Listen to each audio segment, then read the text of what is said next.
एक गुरु समुंदर के किनारे अपना आश्रम बनाकर रहा करते थे।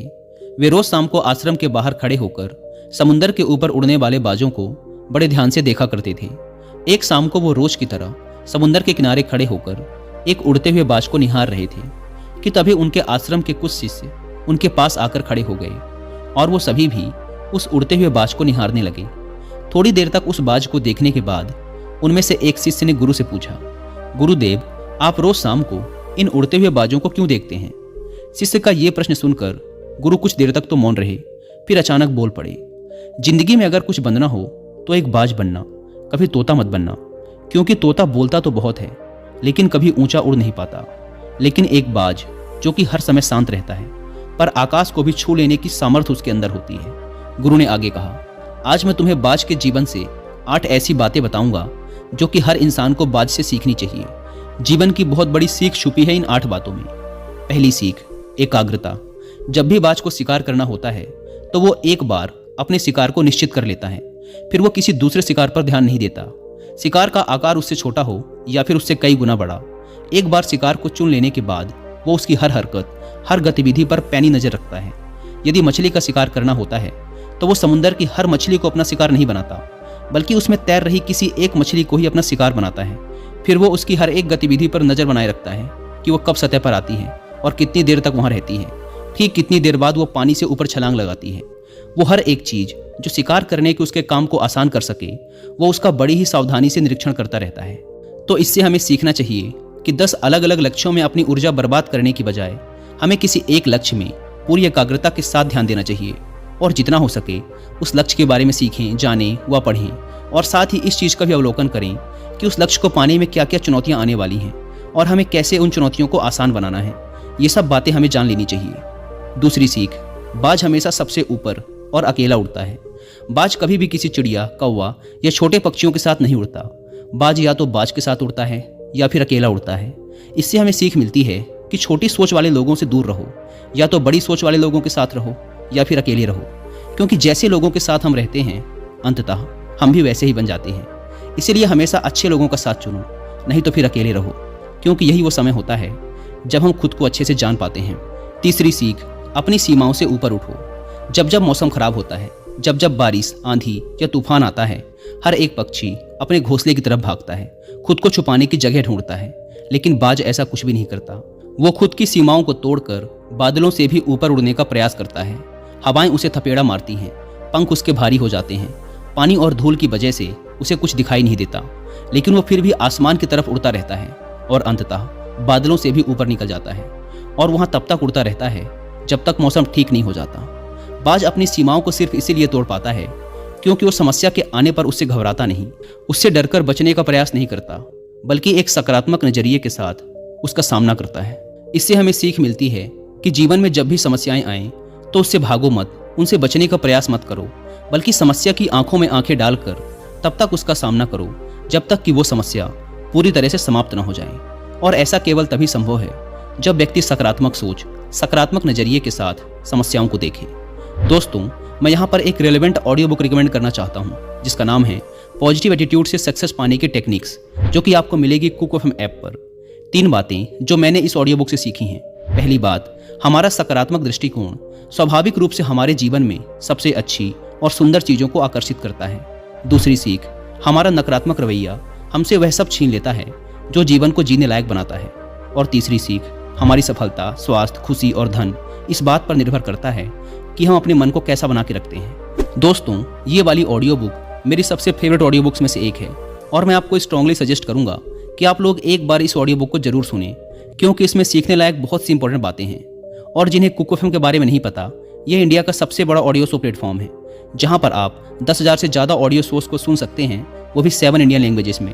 इस प्लेटफॉर्म का मंथली सब्सक्रिप्शन पड़ता है 99 रुपीज़ का, लेकिन अगर आप यूज़ करते हैं कूपन कोड WI50 तो आपको इसके फर्स्ट मंथ के सब्सक्रिप्शन पर मिलेगा 50% का डिस्काउंट, यानी आपको पड़ेगा 99 की बजाय सिर्फ 49 रुपीज़ का। ऐप को डाउनलोड करने की link description and first comment पर मिल जाएगी। आइए कहानी पर वापस लौटते हैं। गुरु ने आगे कहा, चौथी सीख, अपने आराम से बाहर निकलो।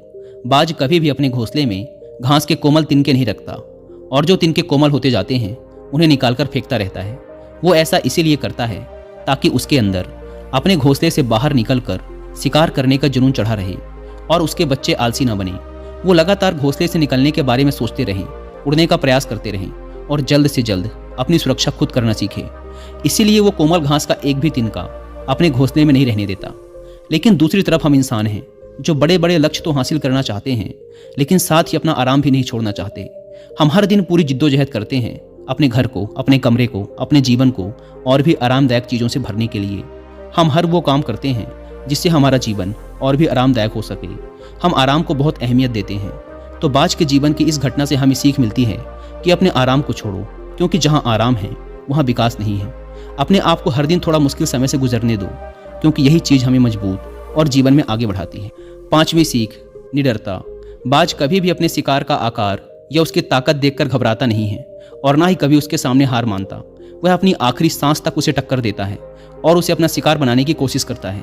इससे सीख मिलती है कि चाहे समस्या कितनी ही बड़ी, कितनी ही विशाल क्यों ना हो, उसके सामने हार मत मानो, उसका सामना करो। दुनिया के सबसे सफल लोग सबसे निडर व्यक्ति भी होते हैं। वो कभी समस्याओं से डरते नहीं, बल्कि डटकर उनका सामना करते हैं। 6ठी सीख, बाज कभी भी मरे हुए शिकार को नहीं खाता, वह हमेशा जिंदा शिकार करता है। इससे हमें सीख मिलती है कि हमें कभी भी अपने बीते हुए कल में नहीं जीना चाहिए। अपनी पुरानी सफलताओं या असफलताओं को अपने मन में लेकर नहीं घूमना चाहिए। हमारा जो अतीत है वो मर चुका है, अब वो कभी लौट कर नहीं आने वाला। इसीलिए अपने उन मरे हुए, सड़े हुए अतीत के विचारों पर ध्यान मत दो और अपनी आने वाली ताजी जिंदगी पर ध्यान लगाओ। अपने अतीत की पुरानी यादों को जो तुम्हें तंग करती हैं, उन्हें वहीं रहने दो जहाँ की वो हैं। अतीत की जगह अतीत में है, उसे वर्तमान में मत लाओ, क्योंकि अगर एक बार तुम्हारा अतीत तुम्हारे वर्तमान में आ गया तो फिर तुम्हारा अतीत तुम्हें वर्तमान में कभी नहीं रहने देगा। तुम्हारे अतीत में तुम्हारे साथ चाहे कितना ही बुरा क्यों ना हुआ हो, वो अब मर चुका है। तो उस बाज की तरह बनो जो मरी हुई चीजों को कभी नहीं खाता। 7वीं सीख, अकेले आगे बढ़ने का साहस। बाज हमेशा अकेला शिकार करता है। शायद उसे भी पता है कि भीड़ हौसला तो देती है, मगर हमारा साहस छीन लेती है। जो अकेले अपने लक्ष्य के लिए निकल पड़ता है, उससे बढ़कर शायद ही किसी और का हौसला होता है। बाज ना तो कभी किसी दूसरे बाज से सहायता लेता है और ना ही कभी किसी की सहायता करता है, अपने बच्चे की भी नहीं।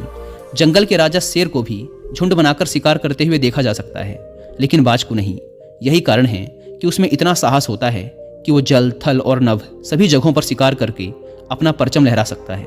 तो इससे ये सीख मिलती है कि कभी भी अपने लक्ष्य की प्राप्ति के लिए अकेले चलने से डरो मत। अगर बुद्ध अकेले आगे बढ़ने से डर गए होते तो आज दुनिया को ध्यान और शांति का पाठ कौन सिखाता। 8वीं और सबसे महत्वपूर्ण सीख, दर्द से भागो मत। बाज की उम्र लगभग 70 साल होती है, लेकिन 40 साल में ही उसका शरीर बूढ़ा हो जाता है। नखून उसके पैरों में धंसने लगते हैं, पंख उसके शरीर में चिपक जाते हैं, चोंच उसकी मुड़ जाती है, शरीर उसका भारी हो जाता है। ऐसी स्थिति में शिकार करना तो क्या, वो उड़ने की हालत में भी नहीं होता। अब उसके पास सिर्फ 2 विकल्प होते हैं। पहला, या तो वो अपनी इस अवस्था को स्वीकार कर ले और भूखा प्यासा मर जाए या किसी दूसरे जानवर का शिकार बन जाए, और दूसरा विकल्प ये होता है कि वो 6 महीने की एक बहुत ही दर्दनाक प्रक्रिया से गुजरे और खुद को फिर से पहले जैसा मजबूत बना ले। लेकिन बाज तो बाज है, वो दूसरा विकल्प ही चुनता है। इसके लिए वह खुद को एक बहुत ही ऊंचे और सुनसान पहाड़ में ले जाता है, जहां वह पहले अपनी चोंच से अपने सारे पंख खींच खींच कर उखाड़ देता है, फिर चट्टान पर पैर मार मार कर अपने पंजे तोड़ देता है। उसके बाद उसी चट्टान पर अपनी चोंच को पटक पटक कर तोड़ देता है और इस लहूलुहान अवस्था में खुद को दूसरे जानवरों से छिपाता फिरता है। अगले 6 महीने तक वह इसी दर्दनाक अवस्था से गुजरता है और इंतजार करता है नई चोंच, नए पंख और नए पंजे के उगने का। 6 महीने के इस दर्द भरे समय के बाद जब उसके नए पंख, नए पंजे और नई चोंच उग जाती है, तब फिर वह अपनी नई जिंदगी शुरू करता है और निकल पड़ता है अपने शिकार पर और अगले 30 सालों तक फिर राज करता है। इससे ये सीखने को मिलता है कि समय आने पर हमें अपनी कुछ पुरानी आदतों को छोड़ना पड़ता है कुछ नया पाने के लिए। फिर चाहे उस आदत को छोड़ना कितना ही मुश्किल, उसको छोड़ने की प्रक्रिया कितनी ही दर्दनाक क्यों ना हो।